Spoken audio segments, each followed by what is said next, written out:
So good afternoon, everyone. Welcome to Ethics for Lunch for February. I'm Cinda Rushton. I'm the co-chair of the Johns Hopkins Hospital Ethics Committee and faculty in the Berman Institute. And along with Mark Hughes, who is our co-chair, we want to welcome you to Ethics for Lunch. And on the screen, you see details about how you can get credit and our disclosures. And today we're going to be focusing on the many faces of trust during the pandemic. And so it's really my pleasure to begin this conversation, as I know many of us have struggled with these questions throughout these many months now, almost a year, that we have been in the midst of this pandemic. So with that said, I'm going to have our panel introduce themselves as they speak. We have a wonderful interprofessional panel today. But to get us started, I'm going to ask Natalie West to share the case that will be the sort of foundation for our discussion today to illustrate some of the issues that have come up during the pandemic. So Natalie, introduce yourself and share the case. Sounds great. Thank you, Cinda, so much. And yes, for those of you that I don't know, I'm Natalie West. I'm one of the pulmonary and critical care attendings, and I have spent a lot of time on the COVID unit. And so this case, I actually created with the help of Ashley, who's going to introduce herself soon. And she's a nurse in the SICU, but we put this case together. It's certainly not real, but we brought in a lot of things that we had been seeing on the unit to kind of create this case. And so we have a 48-year-old African-American woman who presented with 3 days of shortness of breath, fevers, and cough, and she was immediately diagnosed with COVID. She needed quite a high amount of oxygen, so she was admitted straight to our intensive care unit. Due to the visitation policy of COVID, no visitors or family members were able to visit. She has a husband and 2 young children, and he wasn't even wanting to visit because he was afraid of infecting himself or his 2 young children. Unfortunately, quickly, she decompensated. Within 24 hours, she needed to be put on the ventilator and the breathing tube. Of note, she did not have an advance directive, so we weren't clear what she would want. And by law, husband became the decision maker. At this point, she was eligible for several research studies that involved medications that might be beneficial to her. We asked the husband if he would like to know more, and without really knowing anything more, he quickly declined and did not want her enrolled in any research trials. Over the next several weeks, she remained critically ill. We as staff updated him every day, but the updates occurred at different times per day by different providers. Our medical team changes every week, so the frequency and the content of the message was inconsistent. Zoom video conference was offered to her husband so he could see his wife. He appreciated these encounters, but then wanted to Zoom quite frequently, which led to some frustrations among the staff because it interfered with the time it took to care for her as well as other patients. After weeks of not being able to successfully wean from the ventilator, the medical team reached out to her husband in hopes of talking to him about placing a tracheotomy, in hopes of weaning her from the ventilator and progressing her out of the ICU because she could do physical therapy. Her husband was anxious and expressed feelings of distrust towards the team. Despite the team's attempts to explain the procedure and the improved outcomes that it would likely give her, her husband was unwilling to consent for the procedure. Of note, he had reported that his aunt had been hospitalized for COVID and made a full recovery, and he had faith that his wife would do the same. So thank you. And this is a great case that illustrates many of the issues that have come up. So I'm going to turn to Dr. Gloria Ramsey to start us off, and please introduce yourself. And what I'm going to ask each of our panelists to do is just to reflect on the themes of how trust has been broken during this pandemic. Gloria? Can you unmute yourself?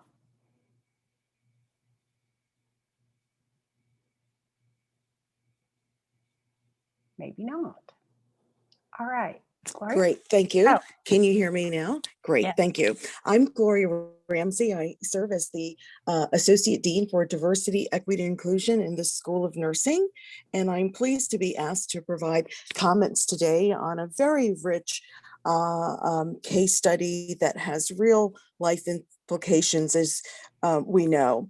I'd like to begin by saying that when we think about issues of trust, that I would like, in the context of the pandemic, I would like to ask us to consider the pre-pandemic period, the pandemic, and then there was this, the after May 25th incidents, if you will.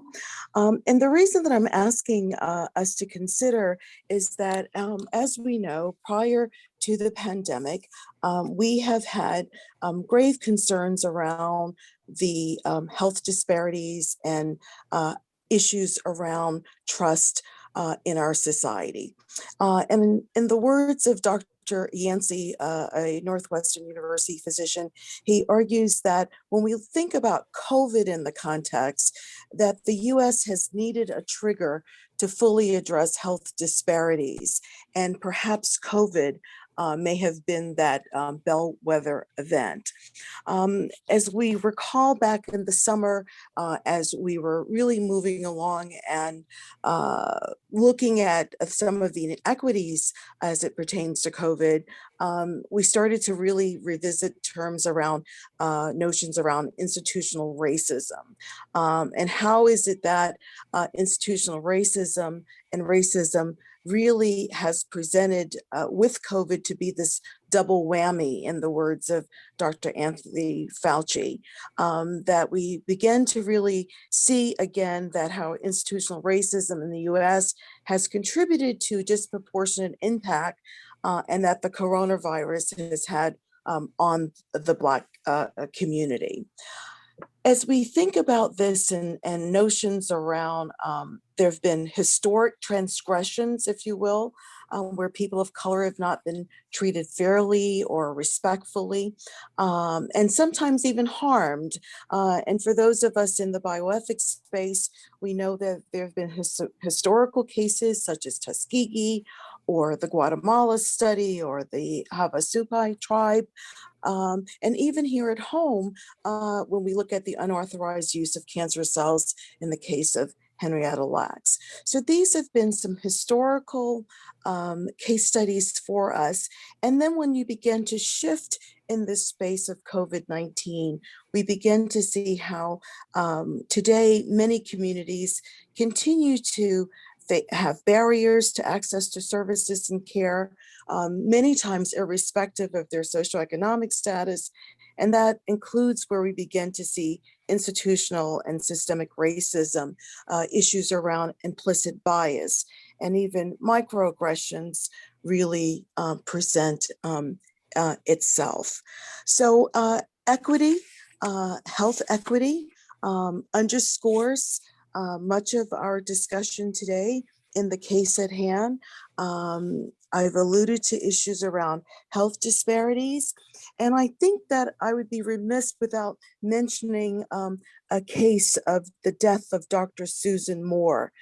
Dr. Moore, as you may recall, was an African-American physician who was diagnosed with COVID, was being treated for complications of COVID, and she died in an Indianapolis hospital. And prior to her death, she was able to leave a short video where she began to question the care she was receiving, but most importantly, raise issues around how entrenched our system, our healthcare system is in terms of racism and even issues around sexism. And that video post really became viral and really started to raise the questions about, irrespective of her status, her position, she still was receiving inadequate or inferior care, and how health disparities remains prevalent. So I will rest here and invite colleagues, comments from my colleagues as we continue to look at the case study at hand. Thank you. Thank you so much, Gloria. I think you point out, the very important context around cases like this. So I'm going to ask Deborah Matthews to comment next and introduce herself. Yes, hello, thank you. My name is Deborah Matthews. I'm faculty in the Berman Institute of Bioethics and in the Department of Genetic Medicine. I'm a human geneticist by training, but now work on ethics and policy issues raised by emerging technologies.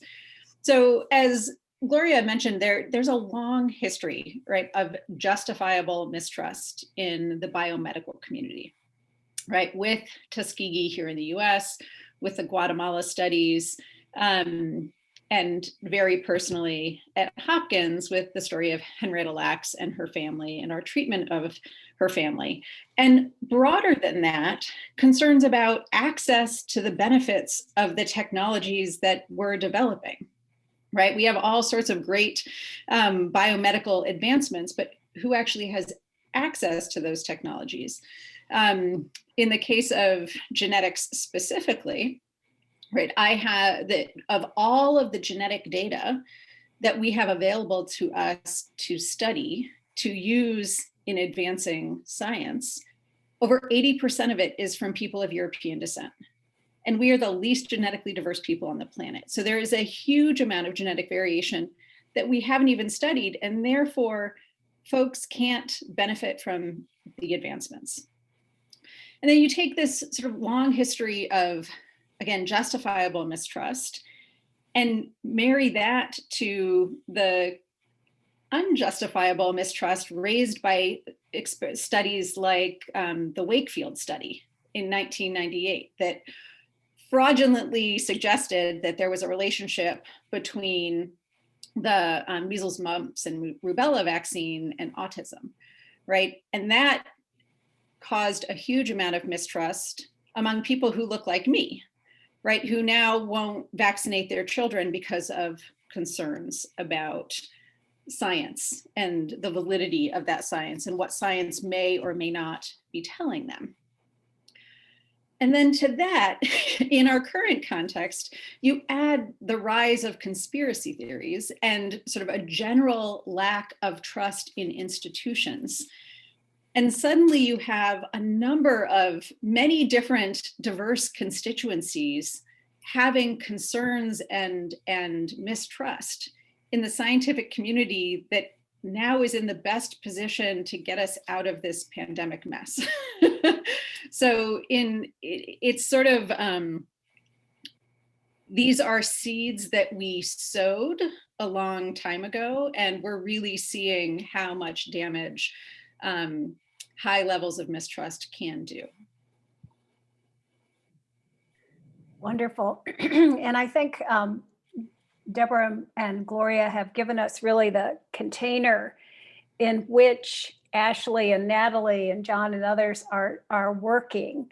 It's not as if these are distinct from. So I wonder, Ashley, if you might want to comment on, you know, in terms of how trust has been broken, what this case illustrates for you in your experience. So introduce yourself. Sure. Hi, I'm Ashley Neal. I am a nurse in our surgical intensive care unit here at our East Baltimore campus. We, at many times during the last year, were a COVID ICU. So as Natalie mentioned, this case, while it was a composite of many different cases, really highlights things that we ran into time and time again. I think we struggled here in light of COVID, as well as the many external factors that have been brought up, both among our care teams and then in our community, to both feel that sense of trust among our teams as they changed frequently, as we redefined who we were and what we did, and then translated that trust back out to our patients and their families. This is something that we work on every day, and we see it on every level. So being able to both feel that you are capable to do the job you're doing, that you have the right tools to do it well, that you have that trust among your team, and then the real challenge of getting that through to patients, families, and the community without things like visitation that were highlighted in the case. So we've had to do this over the phone, over Zoom, and it's incredibly challenging.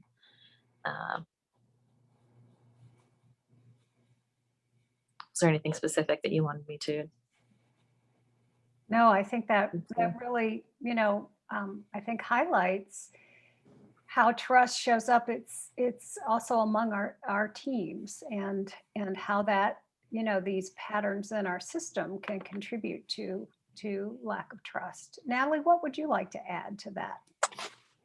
Yeah, I'd like to add two main things, and one to just kind of tag on to what Ashley was just saying. The fact that the visitor policy is in effect has just made a huge impact on our teams and our patients, and really our ability to really tell our families how sick their patients are. So Ashley and I both work in the intensive care unit. So we are seeing people at the end of life. We are seeing people that we know are not going to live, and to get that message across when there was already some, certain populations that already mistrust the medical community has been very, very difficult.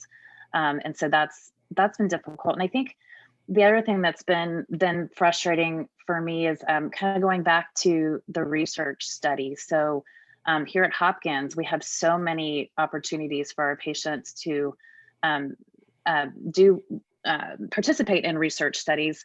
And, really early on, there was a sense to us, a lot of us, that there's certain therapies we knew probably and ended up being beneficial. And so when we knew in our hearts that looked like remdesivir, for instance, was going to be something beneficial, and then to see family members not want to participate because there's so research, because of everything Gloria just talked about, was a little hard, because we knew that they might be missing out on something that could potentially save their life. And so that was another thing. And so figuring out how to maybe give family members who declined some time, but circle back and say, without being, we're not trying to manipulate anyone, but just making sure that we're doing the best by them has been hard. Yeah, I think those are really important points. John, you have been very involved over this year in terms of being a support and a resource to both families and staff. So I wonder if you could introduce yourself and share your perspective on this case. I'm John Panella. I work as the staff chaplain in surgical ICU and comprehensive transplant. I'm involved with the COVID units, and I would like to address this issue as an immigrant and as a person of faith from the faith perspective. And I will share a small example. When I first moved to this country, I'll pick on my own faith group. I'm a Lutheran. So Lutherans, couple of decades ago, they invented this method of multicultural congregations. So its constituent is that if you represent a multicultural background, if you're an immigrant, your call will be confined to these multicultural groups. In other words, you will create a group of believers or the faithful and create a church. So it's on the forefront, it appears to be wonderful idea, but the feelings of the people or the immigrants is that you never be called to the congregations that represent the dominant cultures. So it's a form of alienation and annihilation from the mainstream. I think Dr. Gloria Ramsey kind of explained. So if we are coming out of these experiences to have trust, not only in the social systems, but our trust in healthcare and the providers, especially when the people are going through these most vulnerable times in their lives, they're questioning not only the systems, but their own faith. Is there God? If God is there, does God love me? Or God abandoned me? And those kind of overwhelming thoughts kind of amplifies in their mind, and the cultural stereotypes are right on their face. And not only the case that depicts the gaps in communication, how that can break the trust, and also sometimes the faithful communities and the believers, how they enforce the miracle perspective. And people are broken. Oh, if I keep my trust, God, who is my parent, why that God is not coming for my rescue? So our role is not only to help those theological issues, but to address the systemic concerns where the trust is broken, how to restore that trust. And that's what the chaplains and the spiritual care in and around the hospital is involved in, to identify, to be able to provide that listening presence, not only to the staff, but to the families, and work as a bridge between those two. Thank you, John. I wonder if there's anything else you want to add as we sort of pivot. This is the context, but I'm wondering if we can talk about some ways we actually can restore trust in the midst of, where it clearly has been broken. Anything you want to add, John, to what you said in terms of the role of chaplain, or anything else? Yeah, restoring trust. I think sometimes the systems become very defensive. The moment family pushes, the family kind of started to question. The best thing I have experienced with the most intelligent attendings or the experienced doctors is that not becoming defensive, but opening up the systems, be transparent, and allow the family and rationally explain what has caused, as families struggle with one piece of hope that was created by someone, how that hope has been taken away, and what are the changes that occurred from that time to this time. That rational explanation and understanding the family's narratives and the family's communication methods as well. Sometimes there is one spokesperson in the family. That spokesperson may not be giving the accurate info to the family members, to make sure that we bring all of them onto the same page. And also, I have experience in several family meetings, if an attending kind of upfront in explaining what has been done from the time of admission to this point, that pays off, rather than saying what I know about your future. This is going to be futile, this is going to be this and that. I think staying in our territory, despite of our heroic efforts, this is where we end up. I think that would help. And then as a team, as a family, what would be transformative here, what we can work as we are all working towards one common goal, to the goals of care. So I'll stop there. Great suggestions in terms of how we might rebuild trust by transparent communication and not being defensive, which is hard to do sometimes. Natalie, would you like to add to what can be done to rebuild trust? Yeah, so I think we've actually learned a lot since this all started. So, we didn't have iPads in the rooms and we weren't Zooming. Everyone has become Zoom experts at this. But what I think we've done is exactly what John is saying. I think we've gotten better, is being more communicative and more transparent. And so, yes, while we have usually one spokesperson of a family that we call every day, that's our touch point, and they distribute the information. We usually in the ICU will set up Zooms once or twice a week, and we invite any family members who want to join those Zooms so they can hear the information directly themselves and participate. And I have found that very helpful. And it's not just me that the attending is on it, our bedside for the day is on it. A chaplain might be on those Zooms if they wish that. And so I think being more transparent, but also beginning the conversation of what do you know up to this point, instead of me, to John's points, coming in and saying, this is what's going on with your loved one. Starting off first by asking what they know, so you know that you can fill in the blanks. And I think I have become, I think hopefully, and I think our division has as well, is being better about communicating to the next person who's coming on and saying, this is what the family tells me the patient was, because we don't always get to know the patient because they're on the ventilator, and who they were as a person and what they were doing before they got hospitalized. So we know them as a person and not just a room number.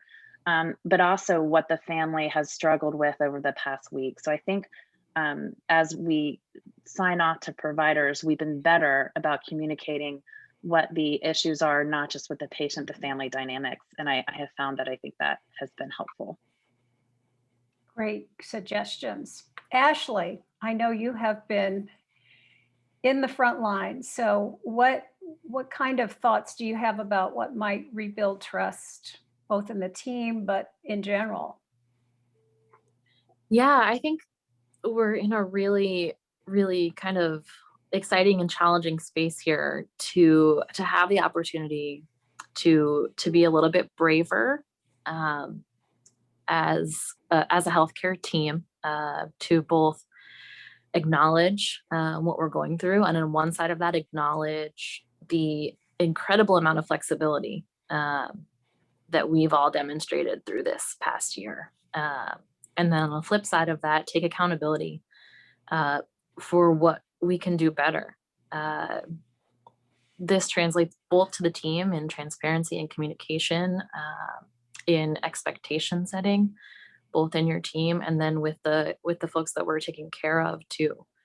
I think we lose a lot of ground in trust in patients and families when we set unrealistic expectations and then are unable to meet them. The last thing I'll say is that I think that personally for me, a lot of it's been kind of shifting the perspective to this person or this group doesn't trust me or doesn't trust us, and saying like, what can I do to earn that trust? It's not a one-way relationship. Yeah, that's a really great point, Ashley. And I'm just wondering, in terms of any insights you have about what's actually worked in terms of restoring trust with patients and families. Any tips on that you want to share? I think consistency, which has been said a number of times here. Consistency, laying out what we know and what we don't know and being honest about that. Kind of meeting every person at their individual level. We've had patients and families say like from the get-go, I'm not there. I can't see this person. I don't trust what you're telling me. So being able to partner with them from that place, knowing that has helped a lot. Yeah, great examples. Great examples. Deborah, any thoughts on restoring trust? Yeah, so sort of telescoping back from the individual case more to sort of how we got here, the sort of stage setting that Gloria and I did. I mean, it took us a long time to get here, and it's going to take a long time to get out, right? I mean, we need sort of a long-term strategy for rebuilding trust, and a huge part of that is, demonstrating trustworthiness, which is, I think, what we've all been talking about. And it happens both for the scientific community at the individual level and at the institutional level, right? Individual scientists, we have like zero incentives to engage with the public. And in fact, the way academia is structured, we have disincentives because we are incentivized to write grants and to write papers. We don't get credit for going to cafes and churches and PTA meetings and community meetings and talking to people about science. And we're also not trained to do that. We're barely trained to communicate with each other. So there's the individual level, but then there's also the institutional level. And again, I'll echo things that others have said, right? Our institutions need to be honest. We need to be transparent. We need to be competent. And we need to be open to critique. When someone raises questions about decisions we've made, we have to take that on and figure out, where is that coming from and what can we do to respond to that in a non-defensive way, but in a meaningful way. Yeah, really great points. And as you say, change happens at the speed of trust. And we have plenty of opportunities around that. Gloria, I hope your technology is working again, and would love to hear your thoughts about restoring or rebuilding trust. Okay, great. I think I'm being invited to comment. What I'd like to add and certainly underscore all that's been said from the perspective of principles. The fact that we're here as bioethicists, as people who are committed as healthcare professionals in this space. So the idea about respect for persons really just undergirds and frames all of this, that we're going to maximize benefits, we're going to minimize harm, we're going to use the best evidence, and we're all really moving towards equity and health for all. And I think that minimizing and mitigating health inequities where there is a disproportionate burden of disease on a particular population, and we're really fostering and pushing towards, promoting justice, if you will, I think are all things that we can do to restore trust. I'm reminded about the article that was appended by Elbaum, which talks about earning patient trust. I think that's something that for us as healthcare professionals would be something that we continue to be minded of, as Ashley shared earlier. And then I think that perhaps what we've been seeing in the space of COVID is that what are the individual actions that we can take as healthcare professionals to communicate that we have a trust for each other and our systems. And we've been seeing healthcare professionals who themselves have stepped forward in terms of examples of getting the vaccine, if you will, to sort of help with this notion to build trust, if you will, among our communities and population. But I think, as Deborah said, that the broader question is this has been here for a long time, and that there are systems concerns that we as members of the healthcare team can partner to help address. And I'm personally optimistic by looking at the current administration, the Biden administration, and setting up a health equity task force. And I'm hoping through some of those efforts that we can begin to all benefit and having a more just and equitable society. Thank you. Thank you so much, Gloria. Really appreciate that. I'd like to see if we have some questions, Suzanne, that might want to be posed to our panel. Absolutely. We have a couple of really great comments and questions. The first one is from Vivian. And she says, the issue with trust is a healthcare barrier. What are some strategies that could be implemented and taught to healthcare students during clinical encounters for emergency cases? Having a diverse workforce is important, but I have encountered mistrust regardless of sharing the same ethnic group due to intersectionality that I have with the medical field. Who would like to comment on that great question?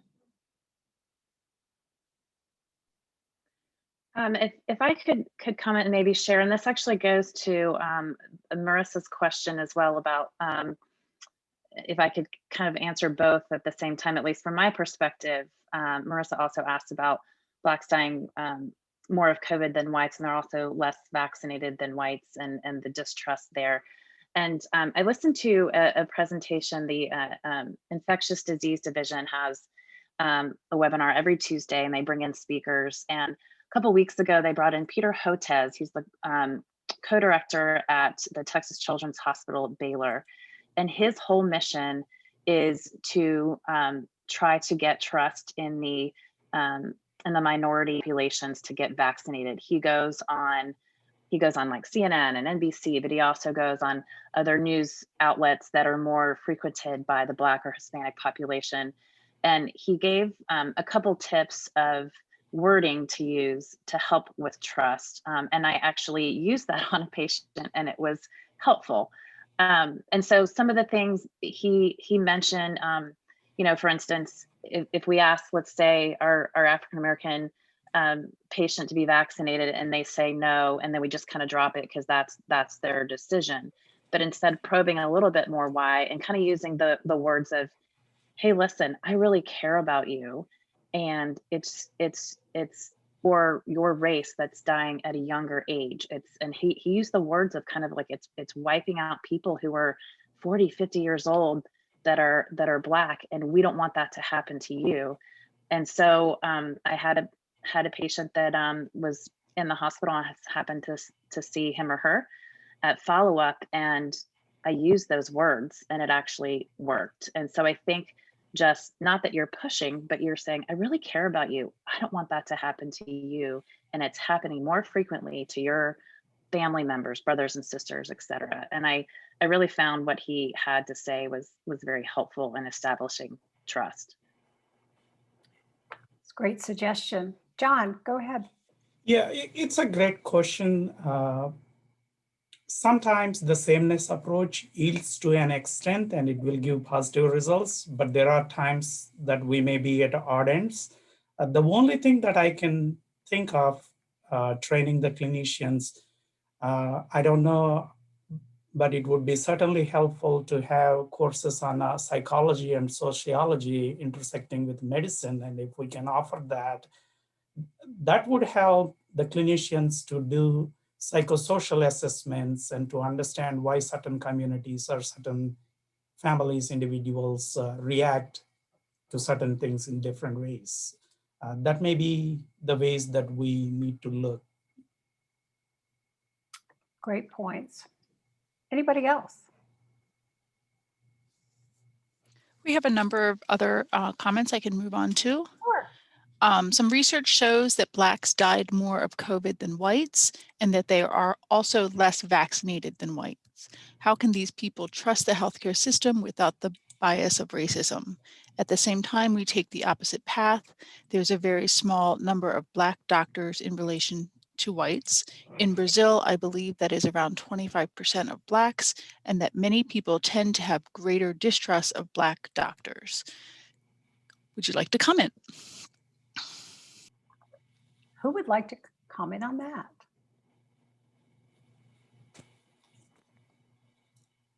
Hi, Gloria? this is Gloria. I think one of the things that it's important for us to remember, and I'm reminded of it as I think about my own journey as an African-American health professional, but the incident that came to me was in doing a scientific inquiry in terms of collecting data. And this idea that there's concordance, race concordance with the community doesn't mean that we get a pass, if you will. How do we begin to earn trust and to be worthy of the trust that our communities afford us really does require each of us to show up and work in that space. So on the one hand, it's not surprising. And I say to community members, you should have a healthy sense of paranoia. You should never abrogate your responsibility of shared decision-making and holding one responsible and accountable. So from that perspective, I say that each of us have to continue to do the work, and to earn the respect and the regard to serve in this space. Thank you. Really great point, Gloria. It sounds like humility might be a good quality in all of us at this point, right? Since none of us really has the answers, but I think we're all striving to try to find better ways of meeting these challenges that are so much a part of everything that we're doing every day. Really, really important. Suzanne, another question or comment? Yes, this is going to move to a slightly different topic. Are there any plans to revise the restrictive visitor policy at Hopkins? So I can actually respond to that. It actually has been revised since we started, thanks to the efforts of our patient family advisory group and our leadership. There have been adjustments to try to address some of the questions that have come up inevitably about inequities that may have arisen related to how we have made exceptions or not, and how we allow access. So I think that is a work in progress that is being reviewed, and I think everyone is committed to trying to balance both of those interests, which are really hard in the midst of the circumstance we're in, to keep people safe, but also to know, as everyone has pointed out here, how important it is to be able to have families and for patient support, but also for us to make good decisions with them when they're not present. It really creates a huge gap in both sides understanding each other. So I think that one is a work in progress. Natalie, you want to say something else? Yeah, and I just I think most recently the visitor policy is that for anyone that's stayed over a certain number of days, I 4 or 5 days or so, I can't remember the exact number, but you can have a family member visit for 4 hours at a time once a week. And we have, without a doubt, been doing that. I was just in the ICU last week, and that was really beneficial to us, to our patients. And then also, if it's towards the end of life, you can have two extra visits, so to speak. One to come in for a goals of care discussion with anyone that you would want present, like the chaplain, the nurses, and then family members. And then if your family members progress towards dying, then you can come for the second visit and sit with them.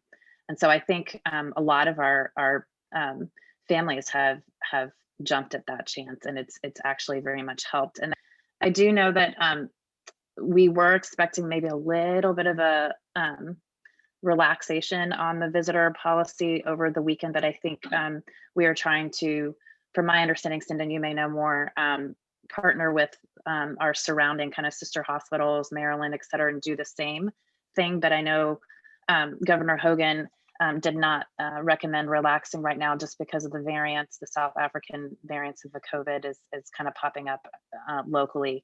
And so I think it held off. So I do hope that in the next month or two, we'll have a little bit more of a relaxation. Yeah, great points. Ashley, anything you want to add to that? I did want to point out, I think this is a place where we've had to do a lot of work, because things separate from regular standard visitation, things like end of life or people that are in crisis, the circumstances are really different. It's already really challenging to create a space that's comfortable in a hospital for families or clergy or community to visit with a loved one, especially at end of life. And to add to that, the fear of being in a place that you may get COVID, the barriers like PPE. So for what that looks like practically, it would mean like a limited amount of people coming in wearing a PAPR, which is both a physical and emotional barrier. And it's been really challenging for everyone, because then as the clinician at the bedside, to not be able to create that space has been very hard. And to see families come in and, cry into a PAPR as their loved one dies that they haven't been able to see for months. These are awful circumstances. And I think, again, everyone's working really hard to safely amend them.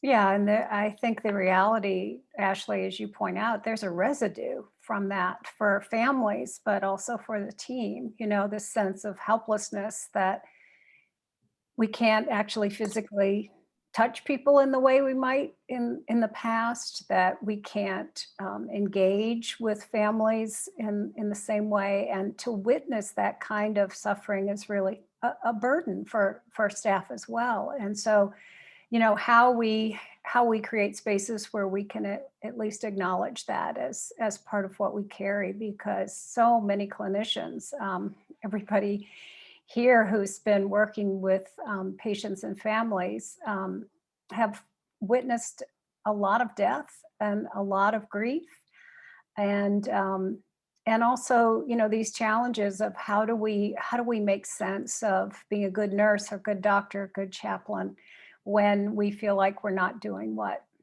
we would normally do. And so that also, I think, is really important to acknowledge here as well.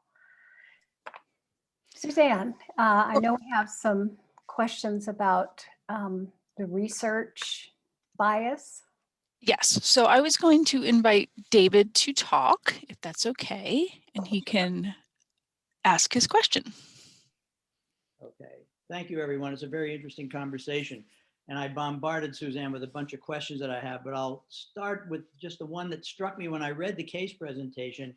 And quoting, it says, at this point, she was eligible for several research studies that involve medications that might be beneficial to her. Now, depending how that's presented to the patient, my hackles would have been raised saying, oh yeah, Hopkins is gonna promise me that I could benefit from this. In fact, if there's true equipoise, clinical equipoise, we don't know whether she'll benefit or not. And so this statement to me was kind of an over-promising potentially that would raise concerns by somebody being invited to participate in a trial like that. And that in and of itself might just induce distrust to start with. What are your thoughts about that? I can comment first, if that's okay.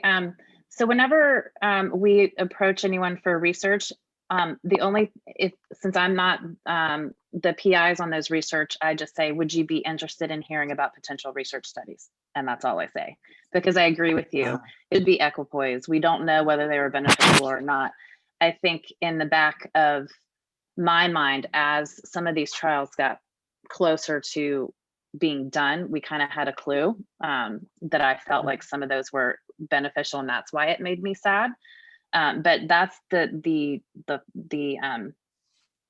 extent of my involvement, because then if they say yes, then it goes to the research team to say, here's the study, here's the risk, here's the potential benefits, and I stay out of it. But I completely agree with you. Well, thank you. Deborah, did you want to add anything to that? I'm just thinking maybe you have an insight. Well, I mean, along the lines of trust, we know, like from many, many studies, that the primary predictor of whether or not someone participates in a research study is their trust in the person who's asking them to participate. Mm-hmm. So it goes right back to the conversation about trust and our ability to be transparent in a situation where we can't see people face to face, and we can't sort of do all of the physical manifestations of trustworthiness and care, right? Like all of that is taken away from us. So and in this incredibly high stakes situation where we're all learning as fast as we can about a brand new bug. And if I can just add, that doesn't even take into consideration the constant turnover of who's the attending, who is the house staff. I mean, to develop trust in an environment where that's changing almost every week, it's almost an impossible situation. Yeah, David, you point out a couple of really important things about, how do we disclose? We've talked about transparency, what we don't know, and that has been such a theme throughout COVID. Is there's so much we don't know, and we all want to know, but it's just not knowable right now, so many things. And that's really uncomfortable for us to, we want answers, and so do patients and families. They want answers, but that has, I think, been another burden of how do you share your uncertainty? How do you share the fact that honestly, we don't know for sure? Yeah. We have a guess, but we don't know.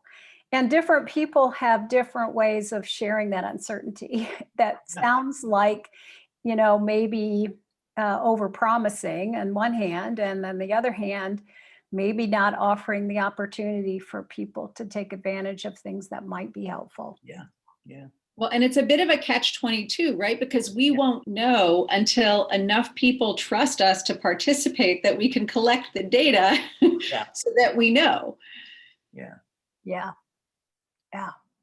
Really, really, really challenging. I wonder too, David, you mentioned about the changing of the guard, and that's certainly a theme in this case. Don't get me started. Well, I'm wondering if our panelists might have some insights about, like, what's the solution to that? How do we take that on? Because we talk about it a lot, but it's sort of like it's a given that it won't change. But is there any opportunity to do anything different? That is a hard one. And partially because of, so I know that when I was just in the ICU right now, the residents are all on for 1 month at a time. We as a pulmonary critical care division, we always used to be on service for 2 weeks at a time. A few of us would do a month at a time, but mostly 2 weeks at a time. When COVID hit, that changed to be on for 7 days straight. And there was a lot of reasons for that, but some of those reasons are outside of work responsibilities. A lot of us have kids that are virtual schooling. I think there certainly was and certainly still is. It's tough to be in these COVID units, and burnout of ourselves is a big issue. And so it's really tough. Like if I had 2 of one to like sleep for me and eat and take care of family, and one I could just be in the COVID unit for longer to provide continuity would be great, but that's just not real right now. So it's a tough one because we're trying to make sure that we have the best version of ourselves when we are with our patients, because we are all struggling, I think, mentally as well, not just docs, but nurses, staff, everyone. It's been a really hard time. Yeah, I Well, wonder. and I'm sure you're also trying to be the best version of yourself with your families. Yes, and I think my family's around here, they probably say I haven't been. I wonder, Ashley, Natalie talks about the rotation of physicians, but nurses don't really have that option. So I just wonder what your thoughts are on that. So we're definitely not working within the same system that I think that we have been for a lot of reasons. We don't typically rotate as a nursing staff. So at least here at Hopkins, you're assigned to your unit and you work within that unit. A lot of that's changed. We here in our unit have probably lost a third of our permanent staff over the last year for a number of different reasons. And we've seen a really large influx of non-permanent staff. And that can look like a few different things. It's agency, it's floated staff, it's staff from other units who have volunteered to be here to help in light of the pandemic. And it is probably our biggest challenge as a clinical team. Because as this kind of ties together, how is anybody going to trust what I say if I don't trust what my team says? And how am I going to trust my team if I don't know my team? And we see that in one side, we have done, I don't know, I'm hesitant to say the best we can with what we have in terms of people volunteering when we didn't have the number of staff that we needed to take care of these patients. But I think that we have work to do in fixing the system. Really, really important points. I'm aware of our time, and I wonder if each of our panelists would like to just share one thing you'd like our audience to take away from today. And I'm going to start with Gloria. What's the one takeaway, Gloria, you want people to walk away with? I want people to walk away with how vitally important it is to recognize just how big a deal trust is, and how we've had these mixed views about trust in our society. And the acceptability of what we're proposing is really hinges on trust. So it really behooves us to continue to grapple with this question in the myriad of ways that we've heard today. And I encourage each of us to be active in that pursuit for the good of society. Thank you, Thank you. Gloria. Thank you. John, you want to go next?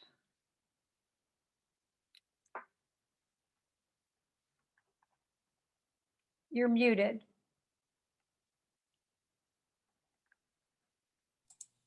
Sorry about that. Yeah, one thing I would like to take away from this group and this presentation is that if you are an attending or if you are a clinician, if you are involved in the bedside care, I just want to ensure that you are not alone in this, and we are all together in this crisis, and we face the same challenges, and we have one another. Often we forget that, and I'm sure you had your share of struggles in those moments. You are in our thoughts and prayers, and if there is anything that anybody needs support, please feel free to utilize. Great. Thank you, John. Deborah.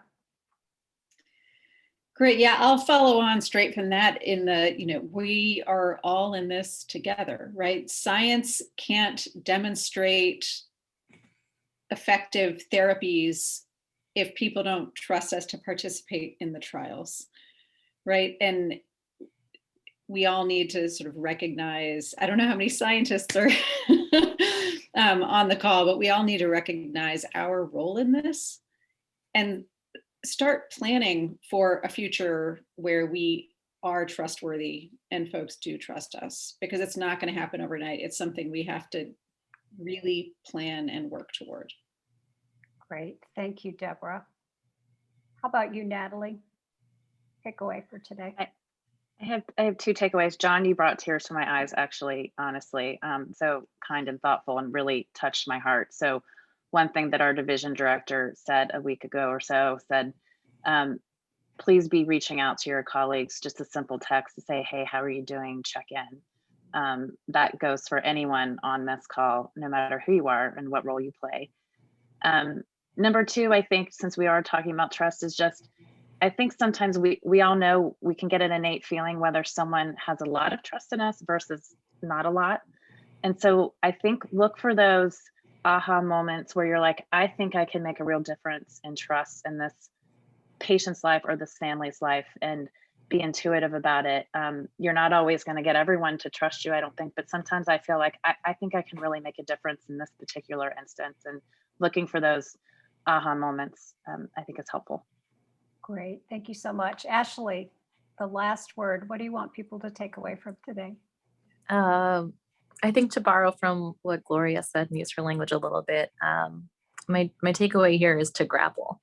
I think we owe it to each other as both a local and global community to work on these things, and we will be better and do better if we're willing to kind of examine all parts of it.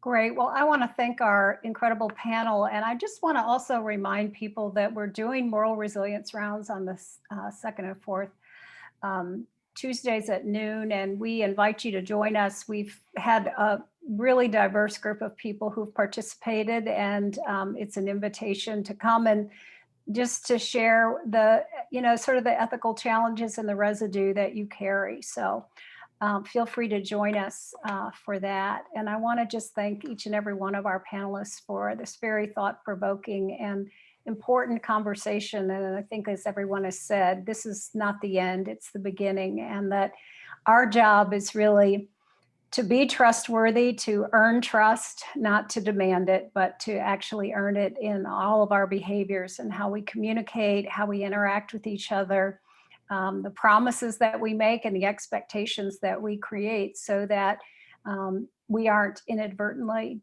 undermining trust at a time when it's so important. So thank you all so much for joining us today. And join us next month and at Moral Resilience Rounds.